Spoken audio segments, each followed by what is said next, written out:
Hello, hello, welcome back to Bass Coach Walrus. My name is Sean Walrus. I'm a bass guitar and music coach, and this is my first time reaction and analysis of a band or artist called Falling in Reverse featuring Marilyn Manson. The song is called God is a Weapon. I've seen this hyped in socials and all that for a while, and I thought, okay, let's just check out what this is all about. I have heard of this band. I have an impression that there's some hate going on towards them. I'd like to find out why. I also want to find out if the hype is worth it and see what it's all about. I have never heard this in my life, so I'm going in pretty much blind. Of course, I know Marilyn Manson, heard a couple of his songs, but let me know if there's any background about this song, about their collaboration, how it came about, what the concept of the song is, any lore behind the band or their songs. And as always, if you enjoy fun and nerdy music stuff, you're invited to our Bass Coach Walrus community Discord chat for free when you join as a free member on our Patreon, links below in the description. Once you're in, if you want exclusive content, no copyright drama, voting eligibility, early access, things like that, there are other tiers there you can check out. Alright, I will be listening out for the bass lines, the rhythms, the arrangements and composition. So let's explore what makes this song musically interesting. Okay, electronic. I like how the snare cuts out.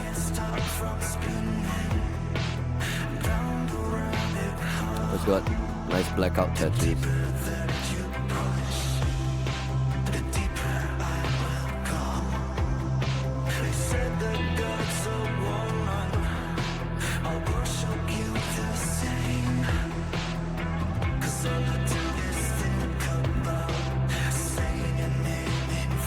Interesting imagery.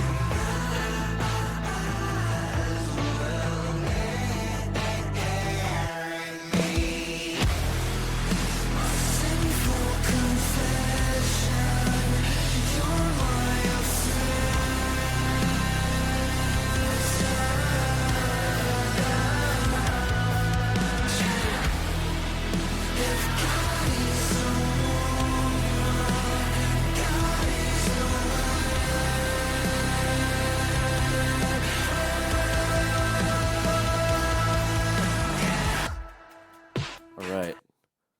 First off, I'd like to hear what are your impressions or interpretations of the song. We're here mostly about the music anyway, so I'll focus a little bit more on that. So far, very interesting, very electronic type of approach. It seems even during the heavy parts where the entire band came in and the electric guitars and the bass and even there were some drums that came in, the electric elements still remained, and I thought that was pretty interesting. I like especially that snare because it had a it didn't have a decay at the end and it basically cut short the sustain. And I thought that created a very slick kind of sound. Overall, interesting soundscapes as well. A lot of ambient elements used, synths and textures in the back as I continue playing. Listen out for that. Those are pretty cool. I always love when there's a strong rhythmic element that pairs together with a strong textural element. So that creates atmosphere, but it also keeps a sense of forward momentum going with the song. It's not too airy-fairy, neither is it too driving and pulsing, So I thought they did this really well. Let's listen out for that maybe in the chorus. I don't know if it's around here. See, even in the way they mix the vocals with the reverb and all that, it creates that texture as well. You hear that synth in the back?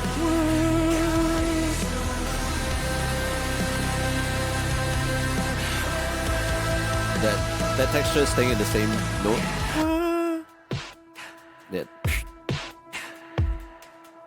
There was a bit of hi-hats in there.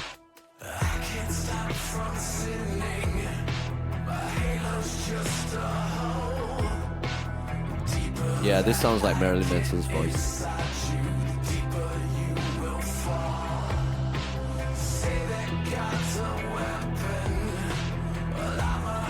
Nice reverb on the voice and on the clean guitar as well. Very nice clean guitar tone.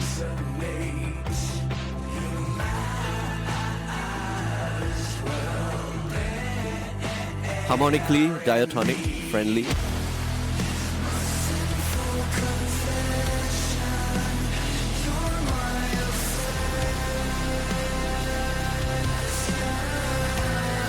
So you can hear the drums come in during the choruses, where they kind of kept it out during the verses.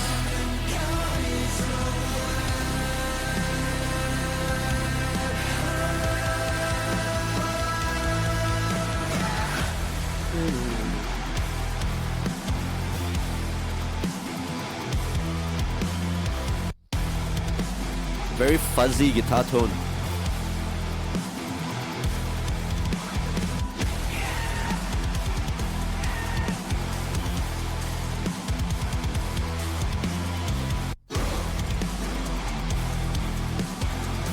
Yeah, I was wondering if there were going to be any harsh vocals in this one.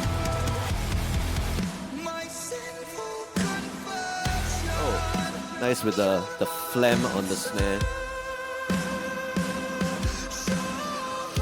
Alright, I think that's a great use again of ambient textures pairing with rhythm. So in this little pullback, everything just cuts back, just the drums, and with the phlegm on the snare. A phlegm is basically where, let's say you're hitting a snare with your sticks and you hit two beats in one. So instead of pa, it's pra, pra. You know what I mean? So they are just using the kick and that phlegm on the snare to create that forward momentum I was talking about, rhythm. But also in the back, I'll rewind a little bit. You guys can hear the various textural elements being at play. Some pads to provide some harmonic information, even the reverb on the drums, the reverb on the vocals that's being used to create more texture and more atmosphere. So let's rewind just a little bit, maybe here. That's a pretty cool riff, by the way.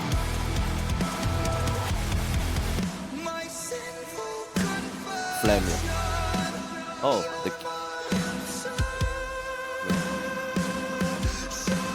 here are those ambient textures.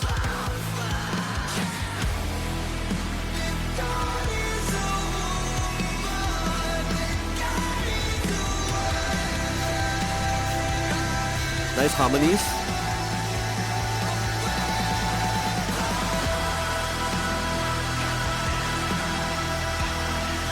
Very cinematic video. Artistic. I do like the monochromatic.